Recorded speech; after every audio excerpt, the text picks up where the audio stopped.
अब वक्त हो चला है कुछ खास और अहम खबरों का, तो डालते हैं नजर इस वक्त की कुछ खास और अहम खबरों पर।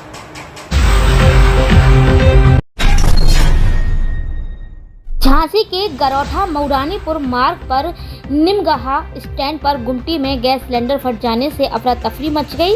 मौके पर पहुंचे फायर ब्रिगेड की टीम ने गुमटी में जल रहे सिलेंडर व अन्य सामान को बुझाया। सिलेंडर में लगी आग से हजारों रुपए का सामान जलकर खाक हो गया, साथ में नगद रुपए भी जलकर खाक हो। जब तक आग पर काबू पाया जाता, जब तक दुकान का सारा सामान जलकर खाक हो चुका था। मौके पर पहुंचे कोतवाली प्रभारी निरीक्षक विनय दिवाकर ने निमगहा निवासी सुरेंद्र राजपूत जिला महोबा के ग्राम महुआ पान का रहने वाला है। वह अपनी ससुराल में रहकर काम करता था। निम गहना बस स्टैंड पर गुमटी रखे हुए था, जिसमें वह परचून का सामान और अंडे बेचता था। गुरुवार की शाम को गैस सिलेंडर फट जाने से आग लग गई। मामला बताया जा रहा है कि गैस सिलेंडर पर अंडे उबाल रहा था, जिसमें अचानक से आग लग गई और आग लगते ही गैस सिलेंडर ब्लास्ट हो गया। दुकानदार व आसपास खड़े लोग दुकान छोड़कर भाग निकले, जिससे कि बड़ा हादसा होने से टल गया। मौके पर पहुंचे अग्निशमन दल के कर्मचारियों ने आग पर काबू पाया। गुमटी में रखा परचून का सामान नकदी जलकर खाक हो गया। दुकानदार ने बताया है कि किसानों की मजदूरी देने के लिए 13,300 रुपए की नगद धनराशि रखे हुए था, जिसमें दुकान की बिक्री में लगभग 800 रुपए भी रखे हुए थे, जो कि जलकर खाक हो गए। दुकान का सारा सामान जल जाने से दुकानदार का परिवार भुखमरी की कगार पर आ पहुंचा है, क्योंकि उसका परिवार का गुजारा इसी गुमटी के सहारे से हुआ करता था।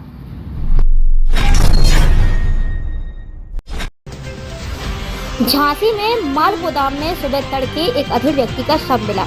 झांसी के सिपरी बाजार स्थित माल गोदाम के पास शुक्रवार की तड़के सुबह अधेड़ का शव मिला, जिसके स्थानीय लोगों ने पुलिस को सूचना दी।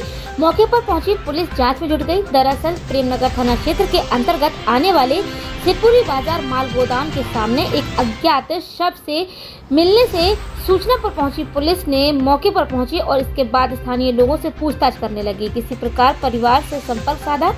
जानकारी लगने पर मृतक का नाम विजय रायकवार पुत्र मुन्ना लाल रायकवार, जो कि सिपरी बाजार के सिंघलपुरा का निवासी है। विजय मजदूरी का काम करता था और शराब का आदी था। गुरुवार की सुबह काम पर जाने का बोलकर घर से निकला हुआ था। इसके बाद करीब 8 बजे पत्नी हल्का देवी के पास एक दोस्त का फोन आया कि विजय उसके साथ है। उसके बाद शुक्रवार की सुबह तड़के माल गोदाम के पास उसका शव मिला। आसपास में लगे सीसीटीवी फुटेज के मुताबिक 2 अज्ञात युवक 2 पहिया वाहन पर उसे लेकर आए और माल गोदाम के पास छोड़कर चले गए।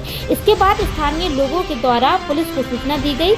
मौके पर पहुंची पुलिस ने छानबीन कर पोस्टमार्टम के लिए शव को भेज दिया है।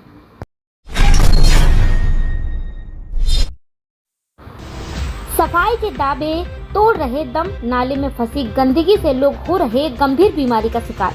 झांसी जिले के गुरसराय में एक ओर जहां योगी सरकार स्वच्छता को लेकर तमाम प्रयास कर रही है, तो वहीं स्वच्छता को लेकर लाखों रुपए खर्च भी कर रही है, पर उसका सीधा उल्टा गुरसराय नगर पालिका सफाई व्यवस्था में कोसों दूर है। शासन प्रशासन के लाखों दावों के बीच गुरसराय में सफाई व्यवस्था में स्थिति सुधरने का नाम नहीं ले रही। लोगों का आरोप है कि एक सामान्य सी बरसात भी अगर नाले का पानी सड़क पर आने लगता है और मकानों में चलने लगता है। कभी पिछले दिनों हुई बारिश से जरा सी भी बारिश में बाढ़ जैसा माहौल बन जाता है। वहीं एडीएम ने नगर का निरीक्षण कर साफ सफाई व्यवस्था में सुधार लाने के निर्देश भी दिए हैं, फिर भी नगर पालिका प्रशासन ने अभी तक इस ओर कोई भी अमल में नहीं आया। इस समय डेंगू से अपने पैर जहां तक पसार रहा है, वहीं छात्र छात्राओं की मौत भी हो रही है। वहीं कई लोग बीमारी का शिकार भी हो रहे हैं। फिर भी नगर पालिका प्रशासन लचर रवैया लोगों के लिए घातक सिद्ध हो रहा है। योगी सरकार के सख्त आदेशों के बावजूद भी एंटीजन लार्वा एवं फॉरलिंग आदेशों को इसके बाद भी नगर में एंटीजन लार्वा एवं फॉगिंग के कार्य नहीं हो रहे। इसका मुख्य कारण नगर पालिका की लापरवाही है।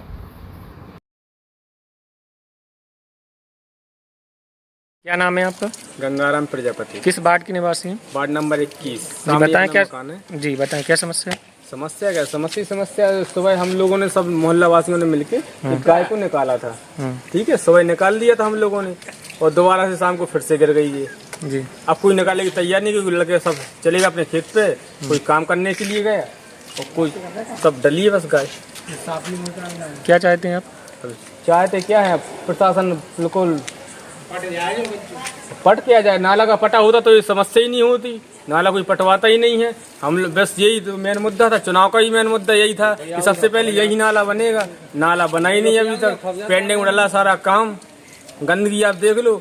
अब हमारे देखो सारे दोनों बच्चे हैं, दोनों बच्चे बीमार पड़े और परिवार में भी 2-3 बच्चे सारे बीमार पड़े, सारे बच्चे बीमार हैं। देखा है कम से कम कि 5-6 महीने से कोई भी दवाई का छिड़काव नहीं हुआ है और वायरल फीवर इस समय जोरों पे है। वायरल फीवर इतने जोरों पे है कि मेरे सारे बच्चों को वायरल फीवर है, मेरी वाइफ को भी हुआ, मुझे भी हुआ है, लेकिन फिर भी कोई समस्या का मतलब सॉल्यूशन नहीं हो रहा है। आप गंदगी देखें, आप चारों तरफ घुमाएं, कैमरा घुमाओ भाई, कैमरामैन चारों तरफ देखें कितनी ज़्यादा गंदगी है, कोई सफाई नहीं हो रही है यहाँ पे। आप देख लें, गाय डली है तो गाय को देखने भी कोई नहीं आ रहा है। नगर पालिका मतलब गुड़सराय में ही है, कोई वाहन नहीं है, 2-4 किलोमीटर दूर हो, बगल में ही नगर पालिका यहाँ से ज़्यादा 400 मीटर की दूरी पे है, लेकिन गाय डली है यहाँ पे कोई नहीं उठाने के लिए यहाँ आ रहा है। बगल में सब लोग हैं यहाँ पे। क्या चाहते हैं? क्या चाहते हैं बस आप ही समझ लो क्या चाहते हैं, सफाई हो जाए तो जो गाय डली है भाई इनकी सुविधा हो हम लोगों के लिए। मेन समस्या ये कि नाला नहीं पटा हुआ है, देखो आगे पूरा पट गया है तो यहाँ से खुला पड़ा है, यही सब। गुरसराय में डेंगू ने दी दस्तक, छात्रा की दर्दनाक मौत हो गई, दर्जनों लोग इसकी चपेट में आ रहे हैं। नगर पालिका प्रशासन व स्वास्थ्य विभाग इस बात से बेखबर है। गुरसराय झांसी जिले के गुरसराय तहसील गरौठा के कस्बा गुरसराय में डेंगू का प्रकोप अपना पूरा तरीके से साम्राज्य स्थापित करने की ओर तेजी से बढ़ रहा है। बताते चले कि विगत दिनों 8 अक्टूबर को इंटरमीडिएट की छात्रा तान्या सोनी निवासी गुरसराय का डेंगू होने से गुरसराय अस्पताल से झांसी रेफर करने के बाद इलाज के दौरान उसकी मौत हो गई, जबकि उसका भाई बमुश्किल इलाज के बाद डेंगू से किसी तरह से बचा पाए।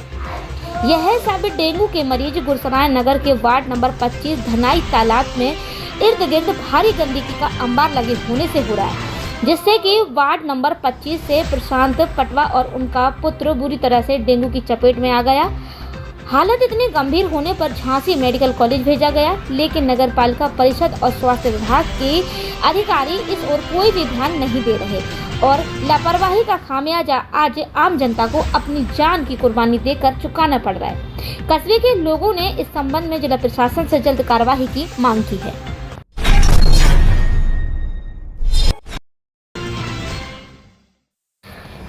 आगामी त्योहार नवरात्रि को लेकर चिरगांव थाने में पीस कमेटी की बैठक का आयोजन चिरगांव थाना प्रभारी निरीक्षक संतोष कुमार अवस्थी की अध्यक्षता में संपन्न हुआ।